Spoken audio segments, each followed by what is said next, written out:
Today I'm speaking with John Lundwall. John, thank you so much for speaking with me today. Thanks, Tim. Thanks for having me. And I should refer to you as Dr. John Lundwall. And I did want to give a brief bio for you. Dr. Lundwall received his undergraduate degree in English literature and his master's and doctorate in comparative myth and religious studies. He's the chief editor of the online journal Cosmos and Logos, Journal of Myth, Religion, and Folklore. He's given many presentations at conferences and symposiums. He's an amateur astronomer, and he teaches people, young and old, about the stars and constellations. And he's also been a guest many times on Myth Vision with Derek Lambert and the rest of the crew there. And I've listened to your videos, several of them many times. So I wanted to say thank you for all the great work you've been doing with Myth Vision. And I just want to ask if you want to add anything to that brief bio. What else should we know about you? Well, one of the exciting things I do, Tim, is I'm the project leader of an archaeoastronomy project. It's called the Utah Cultural Astronomy Project, UCAP. So it's me and a couple of researchers. John McHugh is my research partner. He's a registered archaeologist with the state of Utah. And we're tracking down motifs in ancient Fremont petroglyphs. So they live about 300 to 1300 CE. In the territory of present day Utah. They're Puebloan, they belong to the Southwest culture complexes. We have discovered a couple very intricate and amazing solar calendar petroglyphs that rival anything found in North America. Just so that, this might interest you, my research partner has his master's degree in Near Eastern languages and study, and he's an archaeologist. And we just started a book project together. It's around the Garden of Eden motif in the Bible, and we're showing the astrological origins of that motif in the ancient Near East. I'm currently working on that with him, and we're currently, we just published a paper in America Indian Rock Art Journal. We've got a couple papers out to European journals, and we've made some new discoveries with the work that we're doing that no one else has discovered. So it's fun stuff. That's awesome. Yeah, I've seen your pictures. It's amazing work y'all are doing, and I'm very jealous of what you get to do. It's awesome. It's clear it's your passion. It's very clear that you love what you do. Could I ask, I know a lot of us have heard a lot of your work about astrotheology and history, but could you just, for a little bit of history, can you tell us, did you grow up as a Christian, or did you grow up in some other religion? Oh, I grew up as an Orthodox Mormon. Really? Okay. Yes, Mormon. In fact, I just recently exited the faith. Okay. Yeah, that's a long story. Yeah, and I know we're gonna do another video later on maybe the long and short of the whole story, but just for the focus on the childhood for a moment, was it pretty much a very strong commitment to the Lord? I assume that it wasn't just like a Easter and Sunday thing. You were very committed to the Lord and to His Word as growing up. Mormonism is it's a all-encompassing religious ethos. It's not a Sunday religion, it's a way of life. I have to say that growing up Mormon, it certainly had challenges, but there are aspects of it that I loved. And when I'll tell you, really the genesis of my interest of my field of study probably starts when I'm 16 years old, when I, for the first time in my life, asked the question, is this shit my parents believe true? Exactly. And, so I'm 16, and of course that's really too young to weigh all the issues, but that's the first time I awakened to the realization, in a couple of years, I'm going to be serving a Mormon mission and dedicating so much of my life, and I better get serious about this stuff that they make me listen to every Sunday and Tuesday and Thursday. And so what I ended up doing is I ended up reading the Book of Mormon on my own as seriously as a 16-year-old can read it. And I have to say, I was quite a studious 16-year-old. I don't know what that means, but I had all the AP classes, and I had just discovered the world of classical literature in my AP English class, and I just consumed everything, Melville and Hawthorne and the Transcendentalists and Joseph Conrad and Shakespeare. I was just loving it, and I loved it so much. They said, well, I should read the scriptures, the Bible, and as a Mormon, the Book of Mormon, in the same way I'm reading these other texts. So I sat down and I read through the Book of Mormon, and it turns out I loved it. I loved the text. It has all kinds of issues, but I love the text. I love the stories. And when I finished it, the emphasis in Mormonism is read the Book of Mormon. And if you feel that it's true, then Mormonism is true, and you can commit your life to the faith, the church. And when I was finished with it, I loved it. I felt it was true, but I had a different reaction. And my reaction was, that was really good. What else is out there? That was my reaction. And so I said, I want to read all the world's scriptures. I had no idea what that meant. I was 16, right? But I made a commitment to go through all the scriptures of every world religion I could find. And so it turns out, starting in my undergraduate years at Brigham Young University, I began that. I started with the Bible because it turns out there aren't a lot of people who actually read the Bible, especially cover to cover. And there's a reason for that, because it's dreadful. The Old Testament, I mean, you can't pronounce most of the names, most of the places. I'm 21 and reading this. But so I started with the Bible, Old Testament, New Testament. Then I went to the Quran. Then I went to some really interesting texts, like the Analects of Confucius, the Pali Canon, which is the sayings of the Buddha. Then I got into the Mahabharata. This is a Hindu epic, right? And it is their sacred text. And if you start reading the Mahabharata, the Ramayana, the Vedas, I got into the Eddas, the Germanic mythological epics, and it's all mythological. So these old ancient religions, I'm used to reading either something like the Bible or Book of Mormon, which is historical scripture. You get into the Pali Canon and the Analects of Confucius, the Tao Te Ching, and those are wisdom texts. Those are, insightful, penetrating insights into human nature put into quotable, sayings, which I love, which is very interesting. And so I'm doing all of this, by the way. My undergrad's in English Lit, and I was still reading the classical Western canon. Most English departments have abandoned that for postmodernism, which we can talk about that. I think it's tragic, but so anyway, but then you start reading the Mahabharata and these older religions, and it's all mythological. I had no idea what to do with that. Clearly I'm not reading history. I'm reading myth, and I don't know how to interpret it. I don't know how, why for thousands of years was the sacred canon myth and not the Bible, not the Quran, right? Why?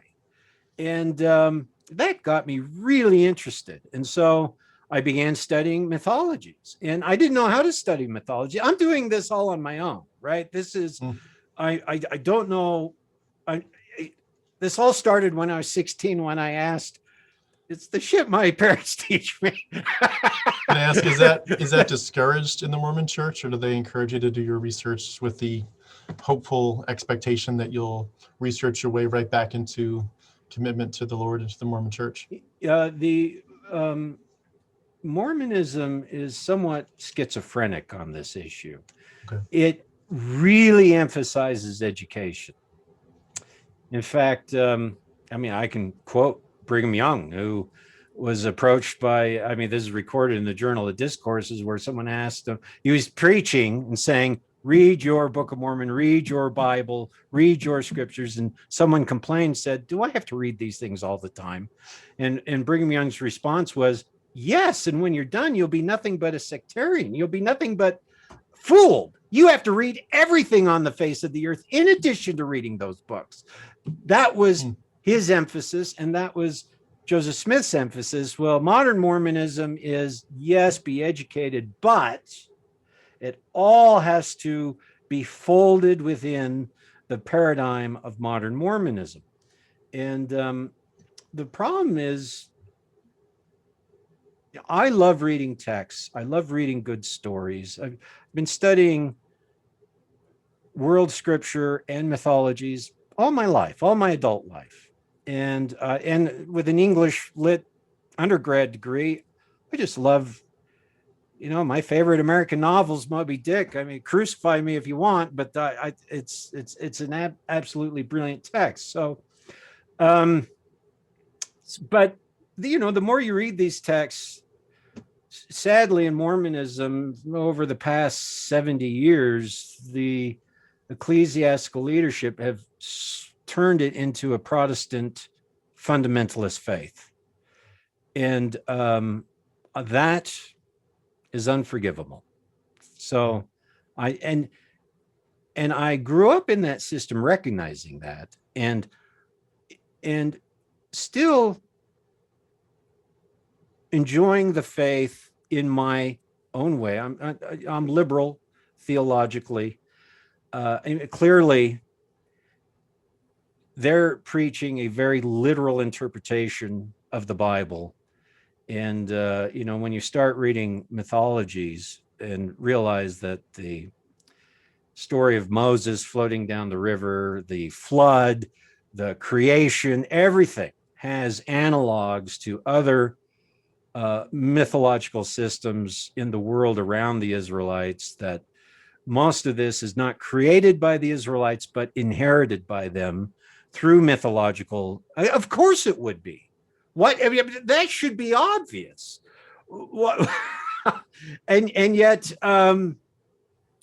to teach it as overtly literal and inerrant is deeply, it does not respect the text.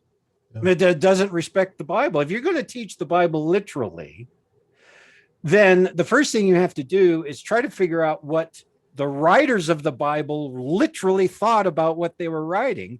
And boy, that just nixes most of us right out. Yeah. Because then you've got to study Hebrew, and you've got to study history, and you've got to study ancient religions. Then you have to really read that text very closely. And the Protestant fundamentalist faiths. Look, this isn't endemic to just Protestant fundamentalist faiths. Every culture reinterprets their sacred writ. The Jews, when they wrote the Torah down, reinterpreted their tradition when they wrote the text down. Yeah. And then the Jews, a few centuries later, reinterpreted the written Torah when they formalized their schools, right? Their synagogues. And the Christians reinterpreted, recontextualized the Jewish scripture when they started Christianity. And this has been going, and the Muslims have reinterpreted the Quran, and the Buddhists have reinterpreted the sayings of Buddha, and the secular world have reinterpreted the canon of law as quickly as they can if it benefits them. Mm-hmm. This is human nature. Everyone does this.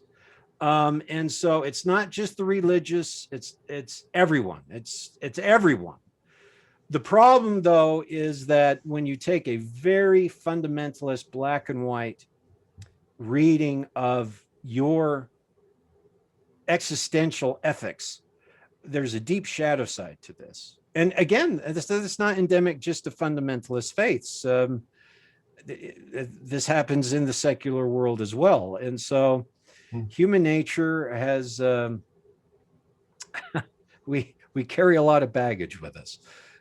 So anyway, I forgot where I was going with all of that. Where are we, Tim? Well, we're talking about your journey, and I've got to ask, when you mentioned before that you had left the Mormon Church, I'm just curious. I know we're going to purposefully skip over a whole bunch of the story for this interview, but we'll dive into some more details later. But just to get to maybe the punchline, so to speak, are you still a theist at all?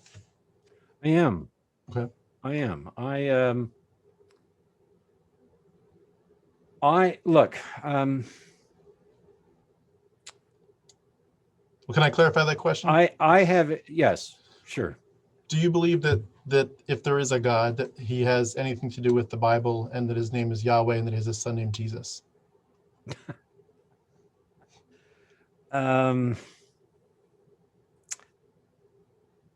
Look, God is mostly a mystery to me. I do believe in the divine.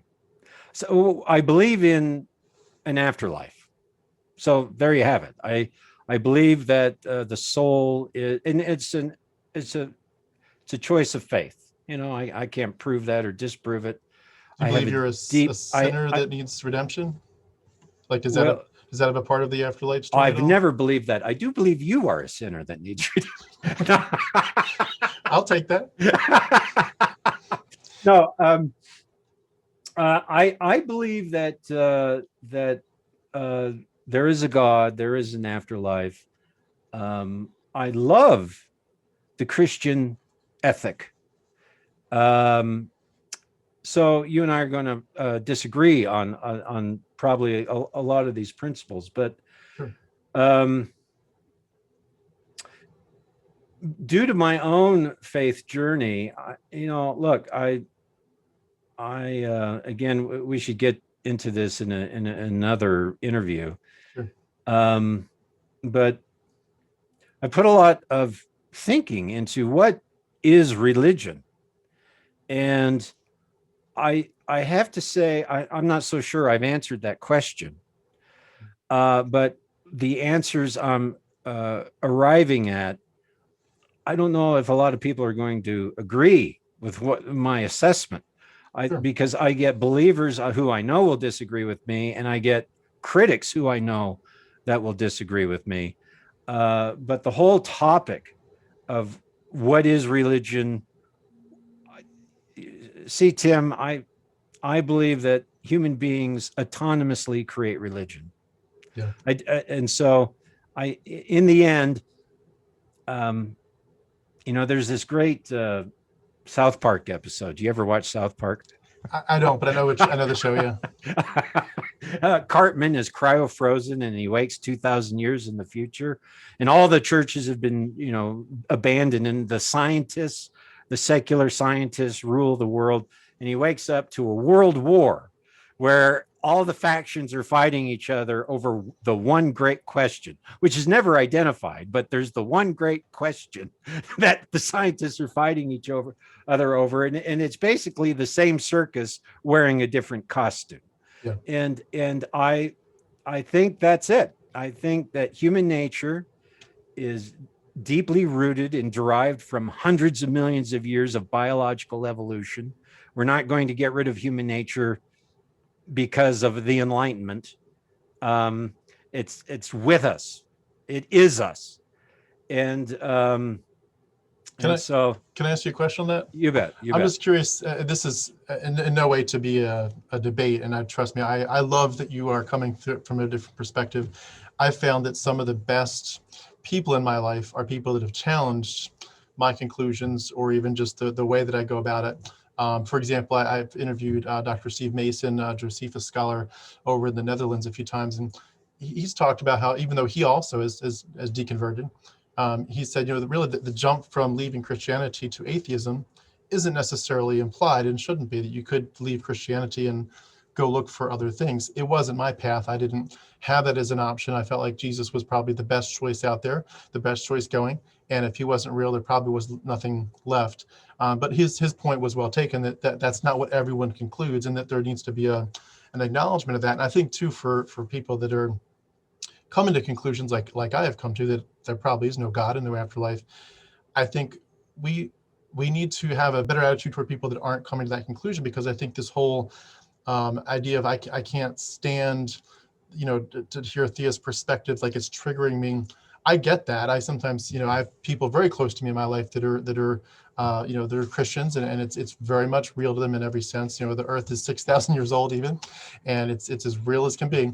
But I know what the triggering means, but at the same time, I think there's a graciousness that needs to occur, where if we want to build bridges, we want to build relationships, we need all the aspects of this, in moderation, so that we can hear different perspectives. And I think along those lines, one of the questions I wanted to ask you, hopefully in a very friendly, polite way, is just when you mention millions of years, and also in the context of there being an afterlife, what do you think happens to the people that were like in the intermediary stages? Like, if Neanderthals was accurate, did they have an afterlife? And the people that were kind of halfway down the chain from there, do they have an afterlife? And I'm just curious, do you get the sense that there's like probably an afterlife of sorts for every living being, or like how do you grapple with that question of who gets it and where did it start? You know what I mean? Does that make sense? That's an excellent question, Tim. It's a brilliant question.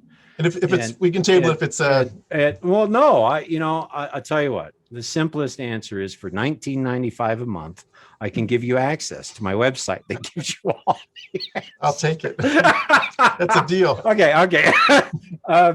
Look, clearly, when you take a macrocosmic perspective of hundreds of millions of years and other, so what were the Neanderthals? How, did they have the same consciousness that we do? I mean, look, the bottom line is there's so much we don't know that I can't, I have no idea. I can't answer that question. Sure. Even with what I do know, I can't tell you anything about the afterlife. As I said, I do believe in the divine, but God is largely a mystery to me. There are times when I'm out in the Utah desert underneath a canopy of countless stars where it is just this immensely beautiful experience. And maybe it's just artistic. Maybe it's just aesthetic. But I bow my head and I say, thank you, God. And I feel that. And there are times when I bow my head and say, God, you son of a bitch, what is wrong with you? Right. So I can't explain God to you, Tim. You're on your own with that. Fair enough. Well, can I ask, just to clarify, do you think that the Yahweh character has anything to do with that? If there's a being that's a creator of some kind, and Yahweh is Israel's name for their God. Yeah. And so before Yahweh, there were other cultures that had different names, and it goes back into prehistory, and we have no idea what the names were, and how far back it goes, and the initial conception. All of this, nobody knows any of it. Nobody. It's all just speculation. Yeah. And so when studying religion, actually just defining religion, nobody defines it. Nobody defines it. If you open a dictionary and read the Merriam-Webster's definition, most, it has A, B, C, D. Most of the definitions use the word religion in the definition. Religion, A religious sensibility. B, one who practices a religious faith. If you're using the word to define the word, you've done nothing. Those definitions are useless, right? The second thing is, for 99% of human history, there was not a concept of religion. This is a real mind bender. But oral societies do not have a word for religion. And if you don't have a word for it, you probably don't have a concept of it. The word religion is Roman, religio. And so this idea is percolating in the 1st century BCE. But the Roman word meant the oaths and ordinances of the cult of the state. And this brings you to the second problem, which is for 99% of human history, there was no separation between church and state. So, one of your criticisms that I've watched is that the Bible is full of genocide and, the selling child brides. And I mean, it's full of horrific stuff, right? And it is. One, history is full of that. But two, when there's no separation between church and state, the church gets all the blame for what the state is doing, right? And so those genocides, yeah, it says Yahweh told us to do it. But really, this is political action given a religious justification, because in the history of political action, the easiest form of justification is the religious kind. Yeah. So you could say, well, then let's get rid of religion. But if you do that, you still have the political state. And if you take that tool away from them, will all the violence disappear? And the answer is no. They will pick a different tool to achieve the same results. Scientism will end up causing the same horrors as religion. A lot of people would disagree with me on that, but I will fight that argument to my dying breath. Sure. So, well, could I ask? You've talked a lot about the star stories that you've done so much research into. You've really, I mean, I highly recommend people watch. Maybe I'll put some of the links beneath our video. Go over to Myth Vision, to Derek's interviews. You've done a great job of digging into those. But could I ask about one of the points that every time I mean, I've listened to several of your videos several times. Every time I hear it, I think I really want to ask about that. And it's the question of truth. And again, not in any debating way, just to pick your brain, but the idea of if something is the way that the ancients described, their cosmology, their visions of what the stars were, if they were, actual living beings of some kind, if there were levels of heaven and levels of depths beneath this, they're trying to put it all together, and so they come up with these stories, and it's their, I think you've described as their cosmological truth or something like that, and then you've kind of would contrast that with the idea of the historical truth that we in our current frame of mind tend to think of it actually happened or it didn't, and if it didn't happen, then it's not true. And I think a lot of us who did leave Christianity, or at least who are looking at the history of it all, we do get led to feel like if this wasn't true, if Jesus really didn't walk on water, which you've done a fantastic job walking through that one. I love it. Thank you so much for doing that, by the way. If it's, if Elijah and Elisha, if Elisha with the 42 children and the 2 bears, if that's a representation of something astrological, at some point you start to basically say that was some ancient's way of describing a spiritual truth to them, something that meant something to them, but it wasn't actually like historically true, as you put it. It doesn't have to be. That was their way of expressing their truth. But when we look at, for example, the Gospels, and we start to say, okay, this part looks like it's heavily influenced by some kind of star movement of some kind, or constellations, or the equinoxes and solstices, and this part over here is clearly a copy from the Dead Sea Scrolls community rule book, and this part here is clearly copied from the Iliad and the Odyssey, and you start to see all these things, and it leads people to deconstruct, which is what so many of us are doing. And I feel like I felt like I was teased by what you share with Derek a couple times, and I wanted to ask you if you could just take us in further. Again, I may not agree, but I feel like sometimes the people I disagree with the most end up actually shaping me the most with their clarifying statements. What do you mean when you talk about that, about their cosmological truth versus it being historically true? And the question of, I think the crux of the matter was in those conversations, does that really matter? For 99% of human history, people did not read or write.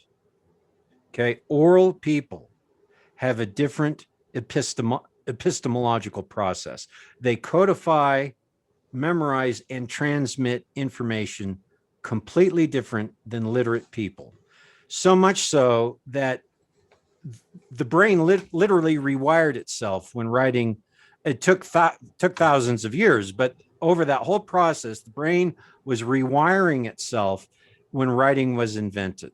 Before the invention of writing, there is a completely different way of perceiving the world, and we've lost this sensibility, and there are aspects of it that we cannot recover. So we're all groping in the dark trying to recover this, and actually most people are unaware of it. And most Bible scholarship, all 99.99% of Bible scholarship is textual, because the Bible's a text, right? Biblical studies is textual studies.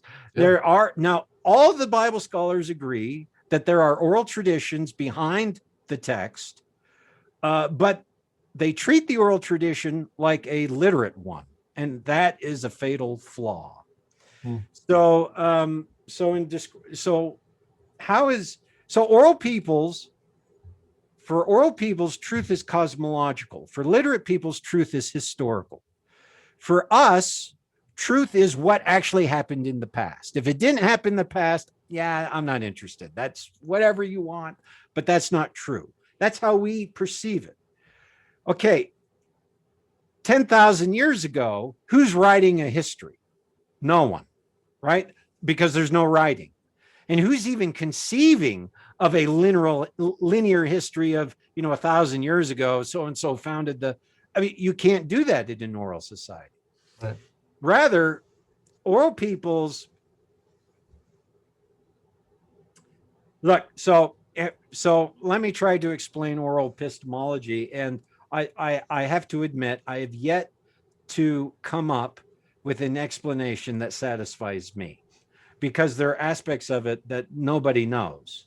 Okay, so let me try to explain in 3 minutes how an oral mind might work from a literate point of view, which is going to be very flawed. Okay, sure. All right, I'm going to use a musical metaphor. Okay, let's say, as an oral person, no reading or writing, you wake up one morning, you see a specific star on the horizon that rises right before the sun rises. And when that star rises, it's time to plant your seeds to grow your crops. So you associate that star with the sun at that particular time of the year, in that position on the horizon, on your local landscape, with the seed and the growing of the crops. Okay? Now, to remember those relationships, let's say you assign the star a musical note. You assign the sun a musical note, and you assign the plant a musical note. Okay? And then you create a melody, right? So every time you play it on your flute, every note you play, you're reminded, oh, this note's the star, this note's the sun on that point, this note, it represents the seed in the ground. Okay? Now let's say, like that. In addition to that, the seed that grows from the ground is analogous of birth. Let's say you just had a child with one of your many wives. because in the ancient world, there was this proto-Mormonism. I was going to say, yeah, you're right there in that country. and so you associate the childbirthing with the growth of the plant, and you assign a different note to the childbirth. Okay. Now you've got a melody of notes. You're going to create a song. Now this is all going to make sense here at the end, maybe. Sure. You're going to create a song that contains all those notes that associate star, sun, agricultural cycle, human biological cycle. Okay. In the song, you're going to tell a story that deals with the principles of the star that rises right before the sun, that causes the plant to grow, that's associated with the child that's born. So you're going to call the principle of that star and the sun a name of a deity. And you're going to call the plant in the ground another name of a deity.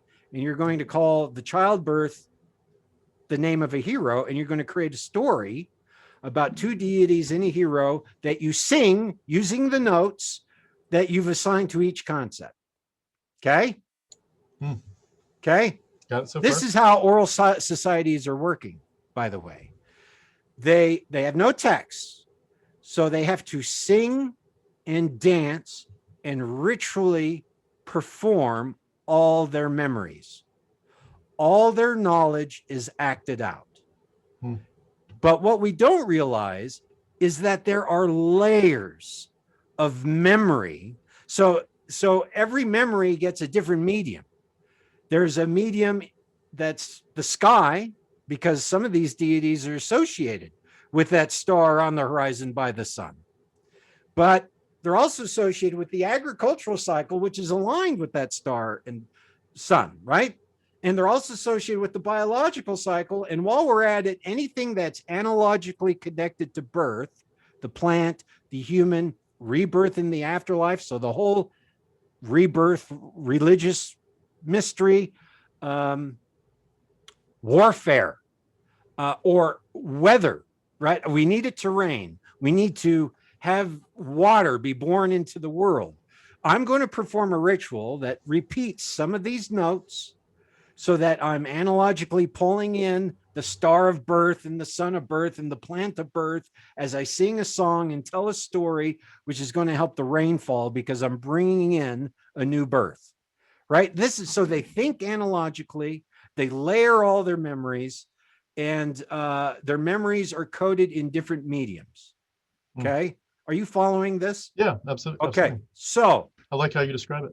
it turns out the base medium in oral societies is the cosmology. It's their observations of the sun, moon, ecliptic planets, rising and setting of stars. That is the baseline. The sky is the printing press of pre-literate peoples. Yeah. And to them, it was like that was their entertainment too, in a sense. Like that was their TV. Like, What do you do but just sit out and look at the stars at night? You know, that you don't have much else to do. And it's a beautiful thing to look at too. Oh, in oral societies, you have so much to do. It is toil, toil, toil, work, That's work, true. work. Yeah. It is, in fact, this is hard to keep track of. This is not, I mean, we have Apple Watches and iPhones that tell us all of this. It turns out nobody in the modern world has any idea how the sky works, has any idea where the sun rises or sets. It takes, look, when I realized eventually I went to graduate school to study myth. And I began realizing that there is a cosmological layer to all these myths. I didn't know anything about astronomy. Nothing. I'm a literate. You know, literature and religion is what interests me. Reading all these texts, I'm reading all these theories of myth in graduate school. None of them mention this cosmological frame. And I'm like, guys, you're missing this huge part. And, you know, and it's easy to understand why. It's because they didn't know anything about astronomy either. I didn't know anything about astronomy. And when I realized that I really need to actually learn this, I was so depressed because I knew that would take me years. It would take me years and go out and look at it and watch it. And well, that's what I did.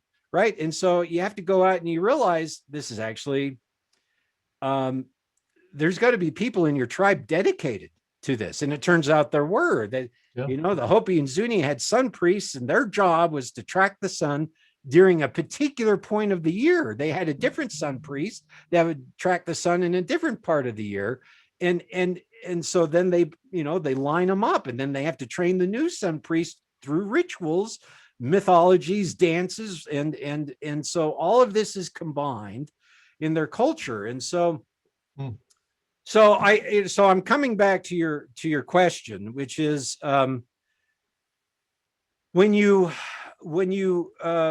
organize your society in this way, what is truth? Truth isn't history. Truth is when that star rises, that plant grows. When the moon's in that phase, I perform a ritual that's associated with the birthing star that will help my child be born because I've connected all these things through actual observation. That's truth. truth is cosmological. Okay. So that's not truth to us. We've entirely lost that sensibility. Truth to us is history, right? And when we read the Bible, we read it as history. So, so now the question is, did the ancient Israelites conceive of truth as history or as cosmology? And it's an unapologetic as cosmology, right? And so religion doesn't become textual until it becomes a text. And actually the Jews do that because their temple is destroyed. 587 BCE, Nebuchadnezzar comes in, wipes out Jerusalem. All the temple priests and all their cult is destroyed. The Jews are exported into Babylon, where they're slaves for 70 years. They lose their entire temple tradition. That's their religion. And it's gone. It's wiped out. And so then Cyrus comes in and says, I'm going to return you to your homeland. And what do the Jews do? They come back and they say, well, we're going to rebuild the temple, but in case this ever happens again, we've got to reinvent our religion and we're going to turn it into a text. This changes everything because from then on, religion becomes textual. Well, actually, from then on, the idea of religion begins to emerge because before that, there is no idea of religion. You could make that argument. Right? You mean in Israel or in the whole world? There's no word for religion in Egypt. Oh, I see the word. There's no word for religion in Babylonian or Akkadian. They are just simply trying to replicate cosmological processes in their city-states and in their cults. That's their religion. Yeah. But we've assigned that term to them, right? I mean, the word in Egypt for deity is neter, NTR, which modern Egyptologists translate as God, right? The neter, here's the god of the river and the god of the mountain, right? But in Egyptian, neter really means principle, as in a principle of nature. It's a feature or function of nature. That god belongs to the function of the river, the function of the weather, the function of the agriculture, the function of the star, right? Well, that's how oral peoples think. But when we translate all this stuff, we do it through literate lenses and we change it. And so we say, well, that's religion and that's God when they're thinking nature and the functions of nature. And so where am I at here? Well, can I ask this? Because I think everything you said was great, but I can maybe, I guess, clarify a little bit. How do you talk to people like myself when you have these kind of conversations? When they ask you something like, should there be any kind of admission that there's something valuable in these ancient texts? I don't mean the value of saying don't lie and don't cheat or whatever, but just the actual religious, the worship of a deity, the blood magic, the scapegoating, all that stuff that we're all well versed in. That this structure, this institutionalized religion, that most of us who are where I'm at, we're done with that. There's no value to that at all. And I see people like yourself who I'm absolutely sure that anything I've studied, you've studied 10 times over, and same thing for all these other people that I've talked about. They know a lot more than me, and I have gone to part of the learning, and I feel like I've said I can't take it anymore. I have to say I don't believe it. It sounds to me, and I'd clarify me if I'm wrong, but it sounds to me like that would be a step too far for you. And I would love to just understand, as you talk to people and you think through it in your own heart, how do you grapple with not the amazement of the ancients, and that is a worthy study. And I'm learning to love the Bible, not because of it being a truth source, but just it's got amazing stuff, especially when you're getting into gematria and astrotheology. But this whole idea of how do we then look at all these things, and I see extremes where people go to this, they're in the crystals or this, this Star Warsy kind of force, and kind of your own inner God almost. And other people like myself are more the Richard Dawkins side. Other people are still Christians, but liberal, but they'd say, no, I'm absolutely still Christian. I follow Christ. And I think I struggle a lot with how to figure out what to do with the gray area, and how to also not necessarily be disrespectful to people that might say, I agree, it's mythology. I agree he didn't walk on water, but to become an atheist is a step too far. There's more to this. I guess I just ask, what do you bring into the conversation at that point when you're talking through these things with people that agree with you, and it is mythology, but they might not necessarily slice it up the same way you do as an end result. Does that make sense?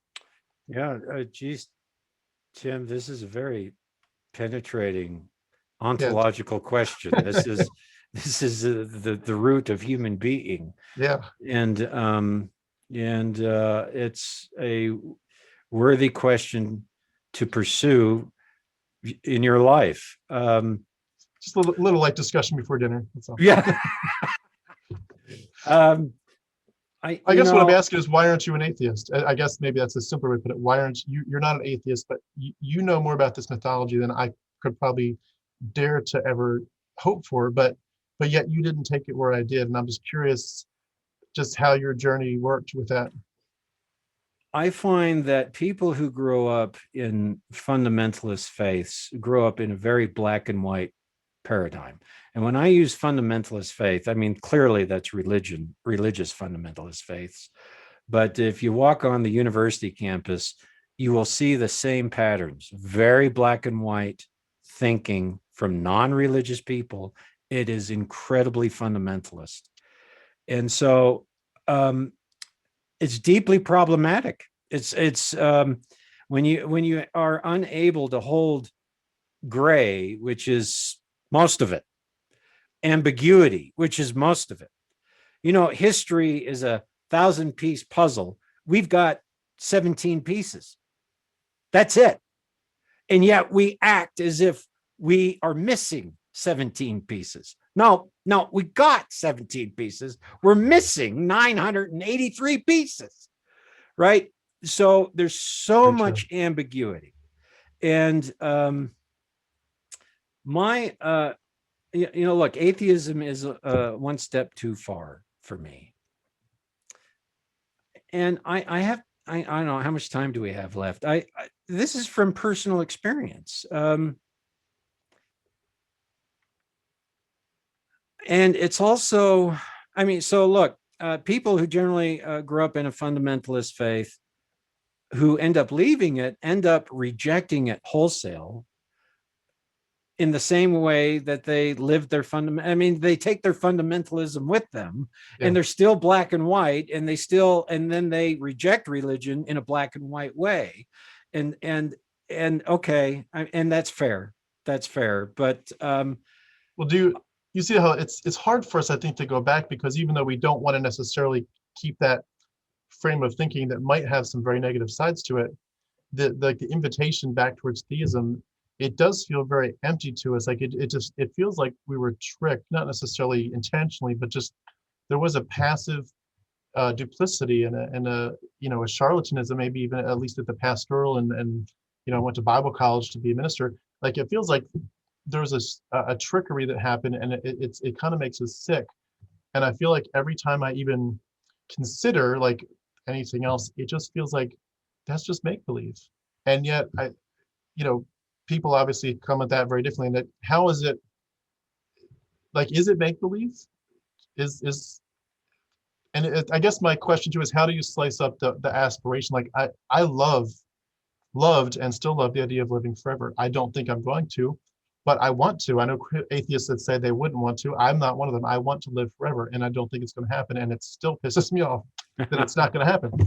But it feels like make-believe. It feels like the tooth fairy to go back to any of that. And yet it's obviously people like yourself would say, no, it's not make-believe. We're not talking about tooth fairy stuff here.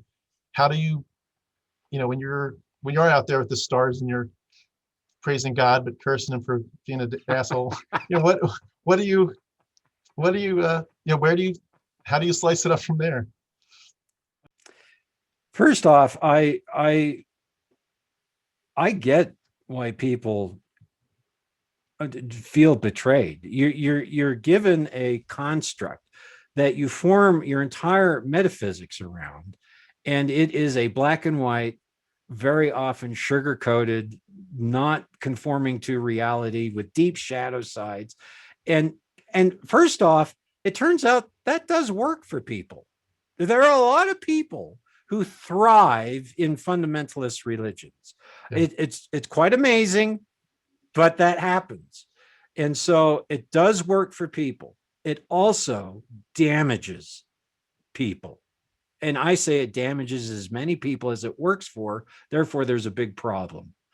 And so, and for the people it damages, you feel betrayed. It's a betrayal, but it's not like a betrayal as in someone stole $20,000 out of your bank account.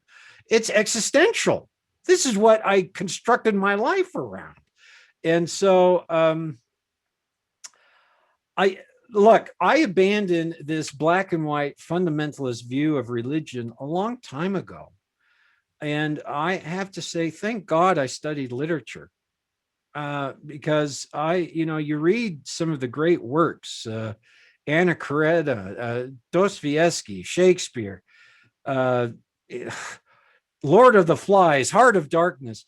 And you see great literature describes the horrors and beauty of human life.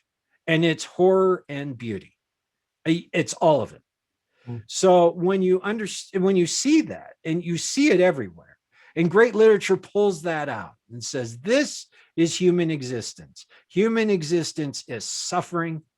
It is loss. It is sorrow. It's also joy and beauty. So, but guess what? Whatever's going to happen, you're going to get kicked in the crotch 1,000 times before it's done. So just expect that, right? And so This is why I'm like, God, you son of a bitch. So I have to say, just reading, thousands of pages of great literature has helped me develop a sensibility of carrying ambiguity. And so I abandoned this idea. I mean, Mormonism teaches the Bible and the Book of Mormon very black and white and very literal, with no ambiguity. But if you read the text is full of ambiguity. The biblical text has some of the most genius passages I've ever read in any literature. It is full. I mean, there's this wonderful scene where Moses has just led the Israelites out of Egypt, right?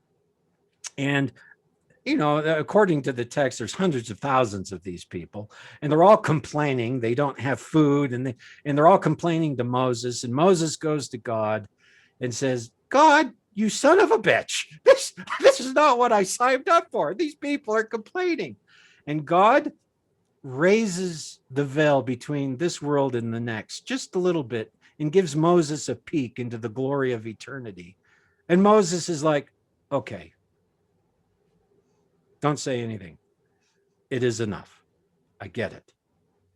That's a beautiful passage. What's interesting is a month later, Moses is back to, God, just kill me. He literally says that.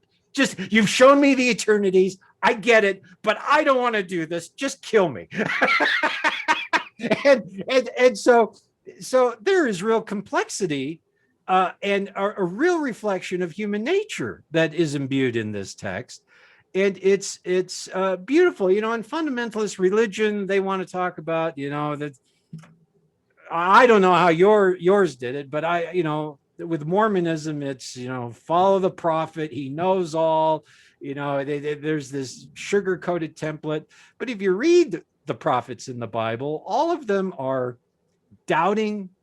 They don't know how to hold the ambiguity. They understand there's gray area. They call God, you son of a bitch.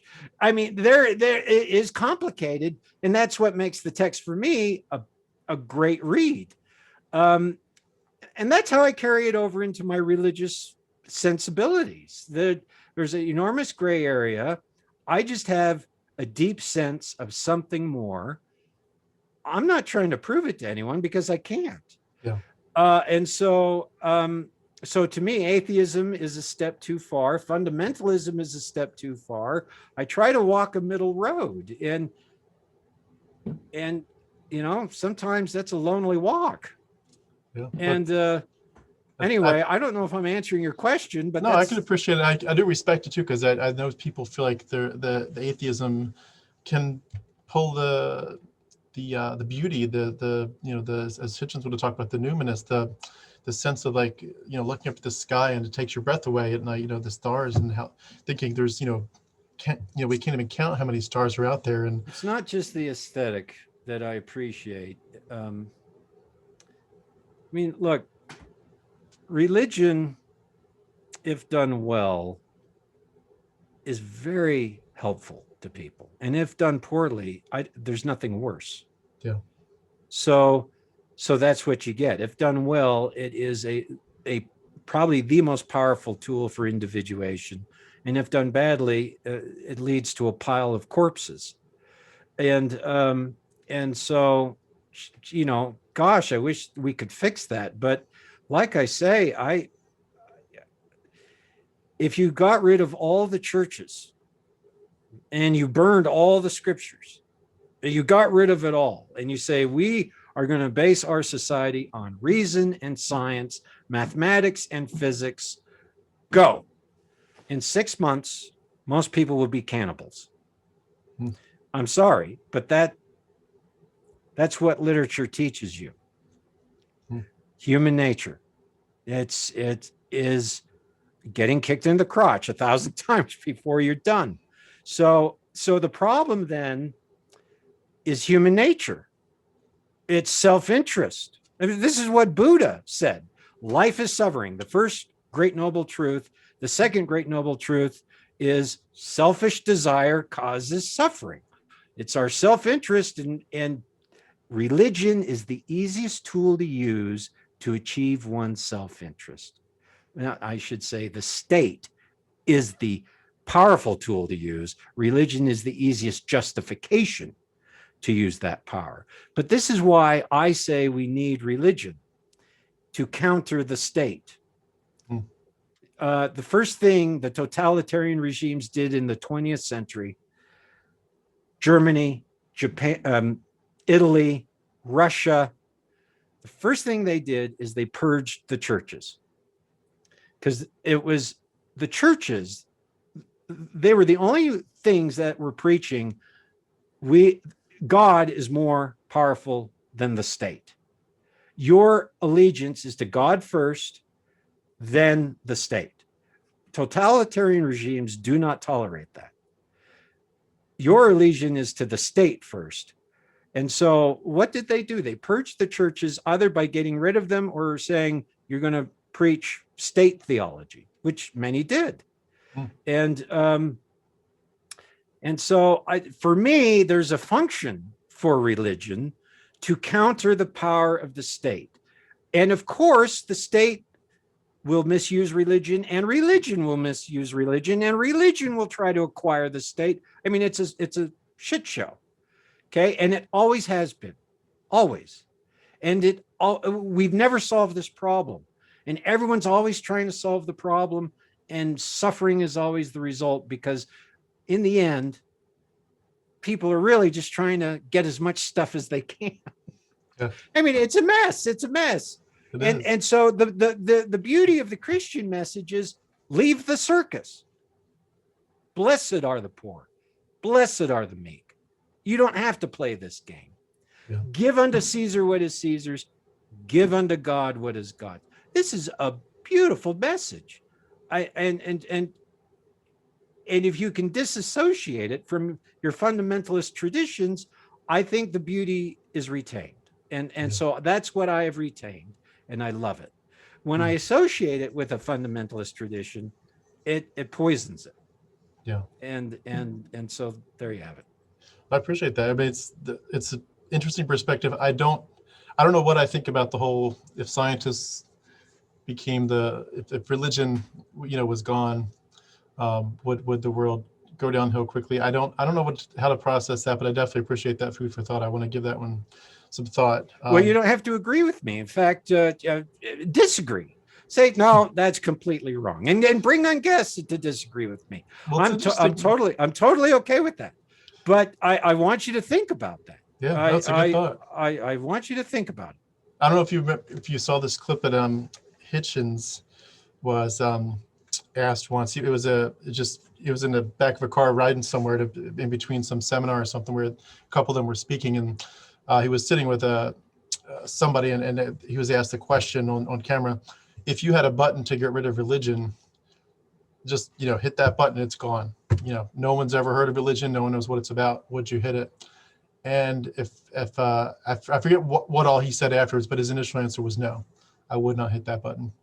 And I'd be curious to see if there was more to that context, if he explained why. But it is interesting to think that Hitchens of all people would not have hit that button. Yeah, I haven't heard that. Yeah, turns out I love Hitchens. I love listening and reading Christopher Hitchens. Dawkins a little less, and I've read a lot of Dawkins. To me, Dawkins is like a fundamentalist atheist, and I'm like, ugh. I don't do fundamentalism even in the atheist version. Yeah. And though Sam Harris, I watch and listen to. These guys are smart, and I appreciate the perspective, and I get atheism. I get it. And Hitchens was so brilliant because he was so witty. He could deconstruct. He could take down anyone. Yeah. And so, there's no way I could tackle Hitchens. He just is too quick for me. But, in watching what he has to say, there's just some basic things he and I will disagree on. One of the things that he said is the origin of religion. In his view, is this primitive proto-intelligent state, the Neanderthals, walking around the world, seeing the thunder and the earthquakes and being terrified, not knowing what any of it is, inventing gods to propitiate them so that they can survive a world they do not understand.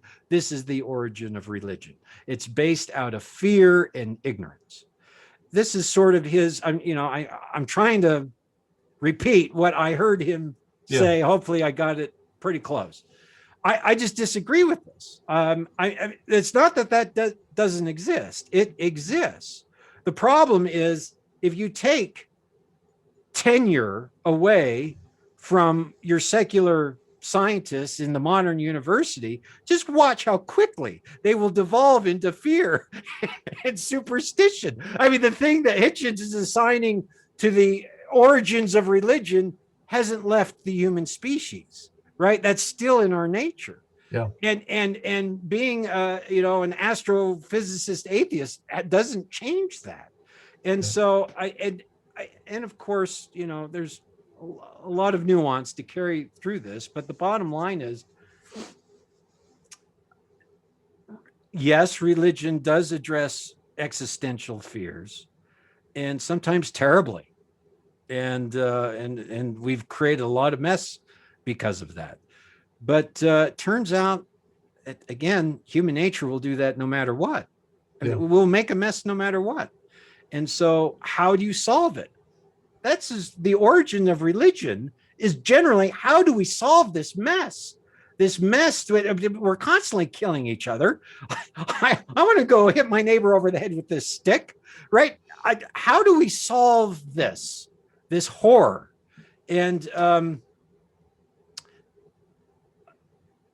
at least in the modern Judeo-Christian West, that is the attempt. That's what they're trying to solve.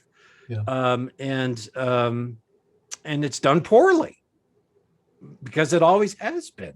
So there's plenty to complain about, and there's plenty to accuse. And so many of the churches have done so much evil. Yeah. I mean, Catholic pedophilia and the fundamentalist toxicity, they've done so much damage. And so can I mention something? You mentioned the whole idea of the primitives, the primitive concept. Do you feel like some of this might be related to the idea of just like how animism, which we still see in some tribes, that's where it came from? Like I spent many years ago. I spent about 6 weeks in New Guinea, and we got a big group of us, and we got a pretty big education about what animism is about. And they would be the kind of people that would, if they had a big field of a crop, and they maybe even had sickles, but they wouldn't use them. They'd use a little paring knife. And if you ask them, why are you using a paring knife to cut this big field, they'd say, well, there's a spirit in this field, and if we do it too fast, we're going to upset the spirit. And if you walk by, in the forest, they'd say, don't go by that tree. And why? What's going to happen if I go by it? Well, the tree will probably fall on you.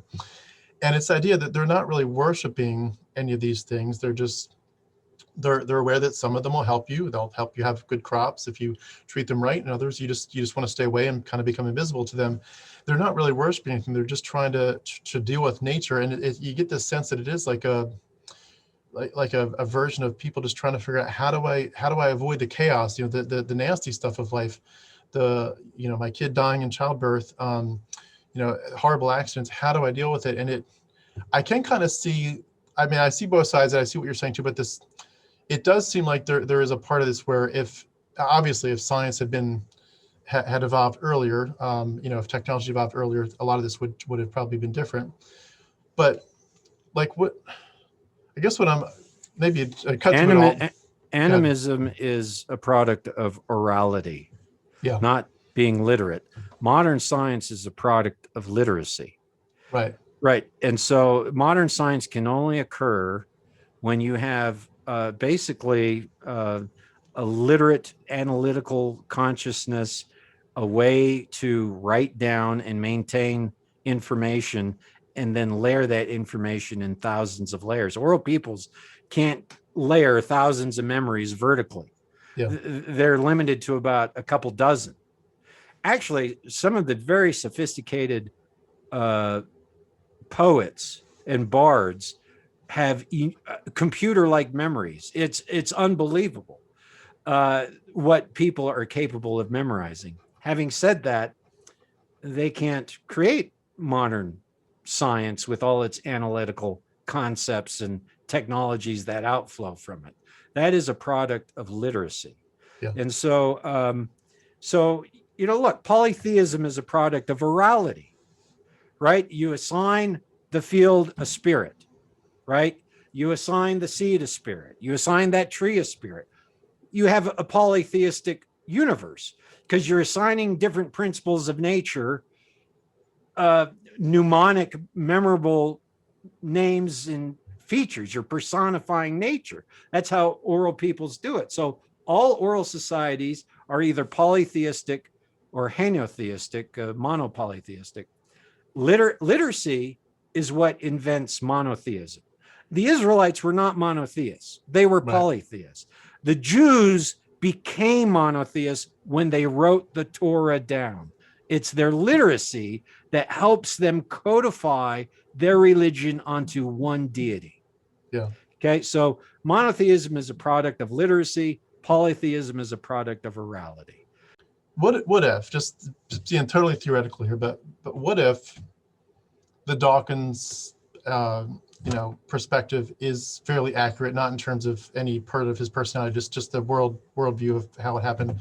Say that there was no deity ever, and somehow, if we could have enough science know-how, we'd figure out more about the Big Bang or whatever happened to start this whole thing off. And it would have nothing to do with any being that was conscious, or that we'd call God, or even an advanced alien race. It just wasn't anything like that. And what if all this time evolution really happened, the way that you talked about it, it took billions of years to get here. We all started as cells in the ocean, in the pond or whatever, and it moved up the train. Eventually, as you've pointed out with Derek, current humans have been around for 200,000 years, and God apparently wasn't speaking for almost the whole thing. All of a sudden, it looks like he's speaking, but what if he really never was, and people were just trying to come up with stuff? And what if from our current perspective, we would judge them, and I know you can't necessarily take this too far, but we judge them as misogynistic, as genocidal, as people that would enslave people, and we would say that was not appropriate behavior, but it happened. But what do we do with it? And What if they were just the product of their times, and at that point it was acceptable, so they did the best they could at that time, so to speak. But what if it really never was a god, and there really never was anything supernatural? What if there's truly nothing supernatural about this world, and when I die I do just become dirt again? If that's true, and I know that's all theoretical, but if it's true, that is a black and white proposition, there is no God.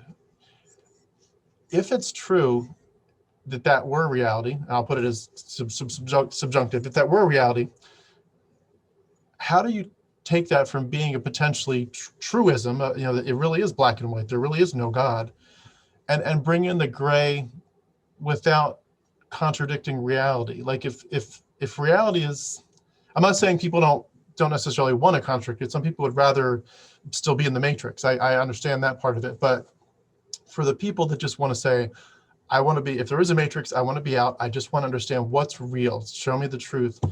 And if the truth was that there's no God, how do people, how should we bring the gray area back in to be, I guess, healthier in our perspectives without contradicting what we perceive as reality? Because I think that's the hard part, is we hear Christians say, oh, that doesn't make sense, and we're like, well, your worldview doesn't make sense to us, so obviously we kind of go separate ways. But in the sense of trying to be respectful of people and loving, obviously we want to build bridges, we really do. We want the conversations to continue, but we feel like any admission of this gray area is like, it's not that we don't want to open our minds to say, look, you're not accepting all the options. There's more nuance, there's more gray area here. But it feels like it's a contradiction of reality. And it's hard to bring the gray area in without, at least for me in a lot of these conversations, without feeling like I'm just contradicting what's truth. And I think that's probably the biggest stumbling block for me, is everything just oozes of a fake world, it oozes of a matrix reality. And I'm one of those people that doesn't want to get plugged back in. I'd rather know what's what and stay out of the matrix, even though it's a lesser comforting spot to be in some ways. But I struggle with that question though a lot, of how do we embrace that truth, which does appear, from where I'm sitting, it appears to be the truth, that there probably is no God.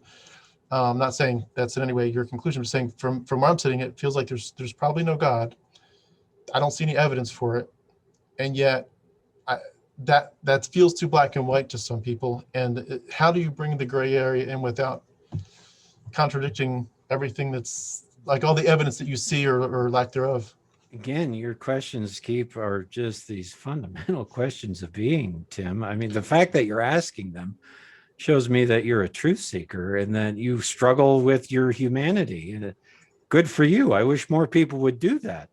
And by the way, as I said, I do believe in the divine. I don't. Yeah. It's a mystery to me. I don't pretend to know what it is, and I have these same issues in believing in it. I'm like, Jesus, where were you during the Neanderthals? I'm wrestling with very similar issues on the other side of the fence, Tim. Yeah. So I'm not here to answer these questions, because I have the same wrestle. Yeah. And so don't take it necessarily as looking for an answer. I'm just curious of your thoughts about it all. Look, if the bottom line is that could be true. There could be no God.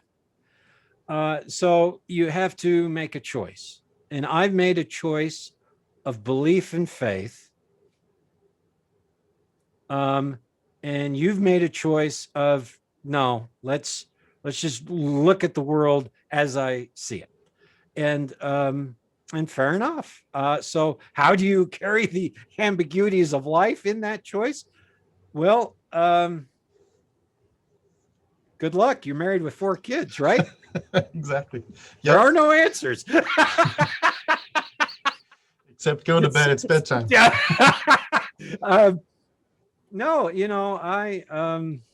I appreciate that you struggle with those questions. I guess that in itself is part of the answer. Is I get the sense that some theists are just like, there's no grappling here. There's a mystery to life. There has to be a God behind this, and we clearly yearn for a better world. There must be something beyond this.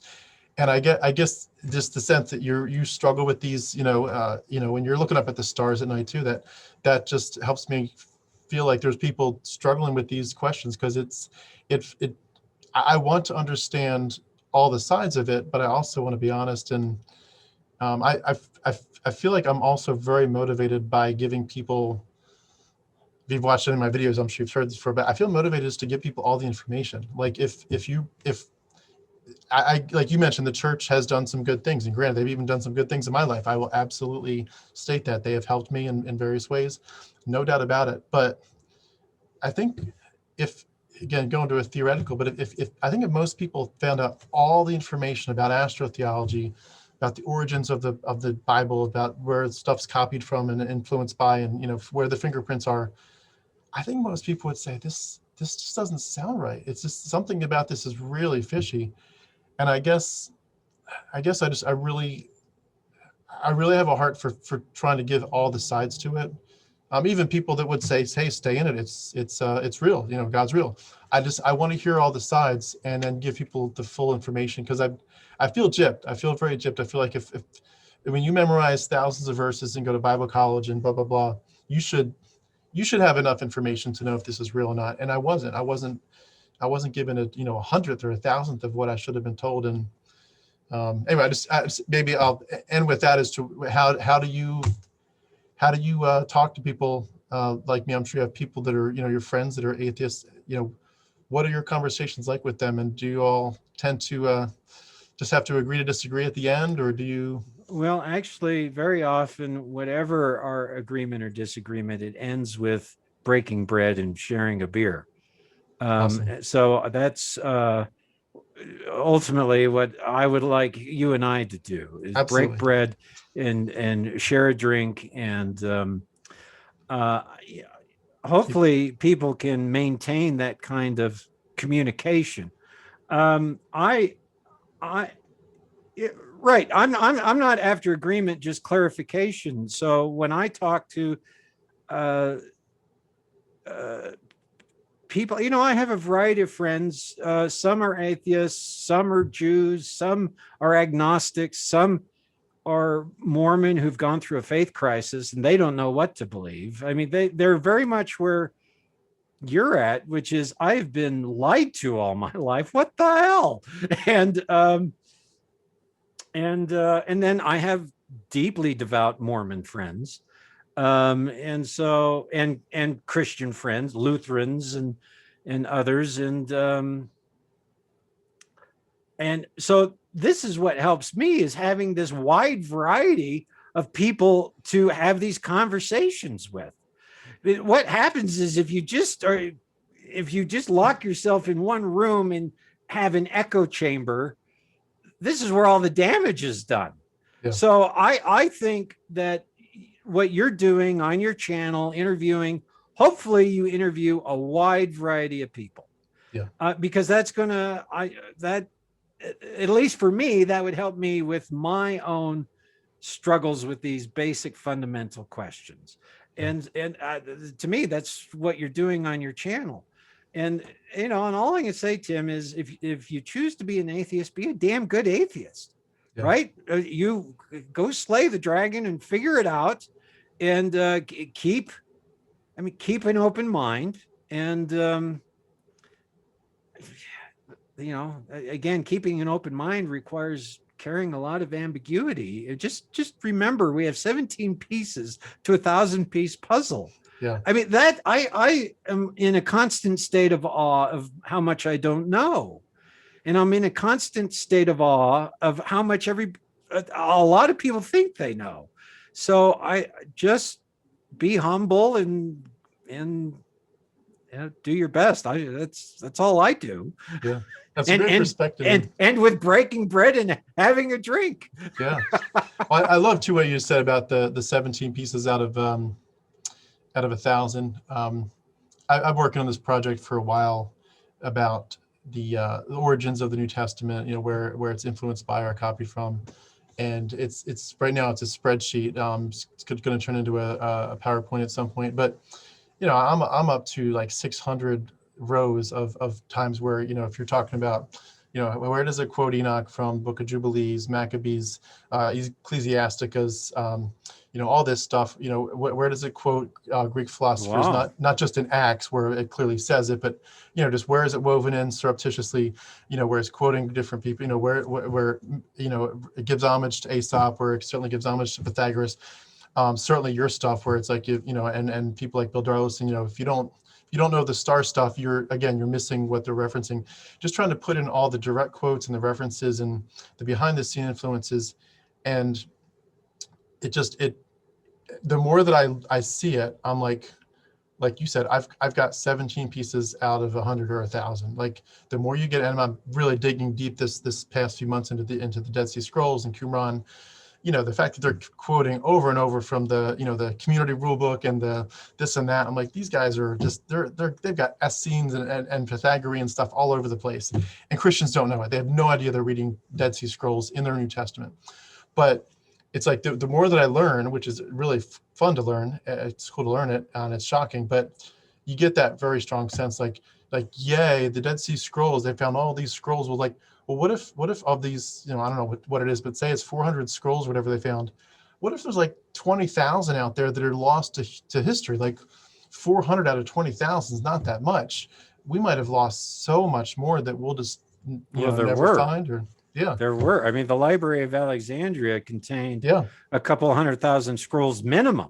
Yeah. And each scroll contained multiple texts, right? You're looking at a couple million books. Yeah. I mean, the largest library of ancient knowledge, and it's all gone. Yeah. It's all gone. And so where else did that happen? Well, everywhere. Yeah. So we know so very little. By the way, when you finish your spreadsheet, are you publishing this? I'll buy it. That's amazing. Well, my goal is, and I'll keep this short because I know we're short in time, but my goal is to actually do an iteration of it every year or two, because I know what's going to happen is this. I'm going to put it out there, and someone who knows a lot more than me is going to say, nice try, but of your, say it's, at this point, it's about 600 rows long, but I think it's probably going to balloon up to 1,000. I'm just going to guess. But let's say someone says, nice job, you did 1,000. I could easily take off 50 of those because of some information that you just didn't come across yet. But I also expect someone to say, of your 1,000, which you need to deduct 50, I can add another 400 that you didn't even think about yet. And so I'm hopeful that I can get people's input. I'd like to turn it into like a Google sheet where people can actually just go, an online sort of Wikipedia thing. Yeah, and say, maybe it's, and not necessarily editing for the whole world, but just where they can say, hey, on row 79, I can tell you a lot more about it. Here's the information, and maybe very smart. Go back every year or two and add a new version of it. Hopefully that kind of cleans it up a little bit, but hopefully after 4 or 5 iterations, it'll be very helpful to people. But yeah, it's mind-boggling, this stuff that I'm learning. But that's not even touching gematria. That's a whole new world. We'll get there someday.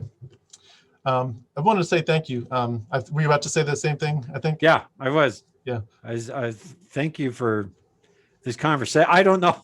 I don't know. Did we accomplish anything or even talk about anything? It was a good starting point. Yeah.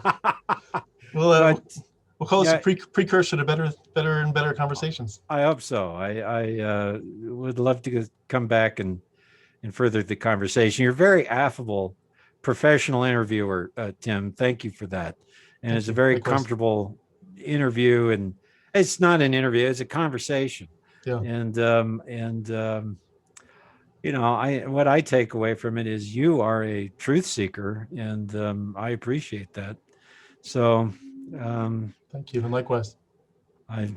Let's do it again. Yeah. I was going to ask if I could put a placeholder in. I would love to ask you at some point about your personal journey, where I probably throw in a lot fewer questions apart from just real quick info questions, but just to have you to tell more of your detailed story. And I would absolutely love to go into the astrotheology more with you at some point. I admit my excitement and yet lack of full education on that. I guarantee I will be digging into that as soon as I can.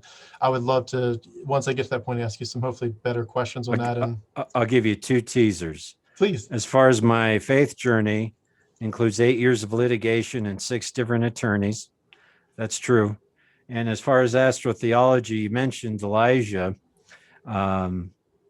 There is this great vignette in Elijah that shows that we're dealing with astrotheology. It isn't the 2 bears, it's his ascent to heaven in the chariot, accompanied by an unusual group of 50 sons of the prophets, the only time they're mentioned in the Bible.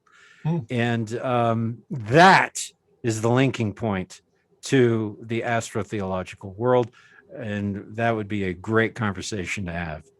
I would love to. I'd love to. And for anyone that doesn't know what we're talking about, I'm going to put links beneath our video for what you've done with Derek, which is phenomenal.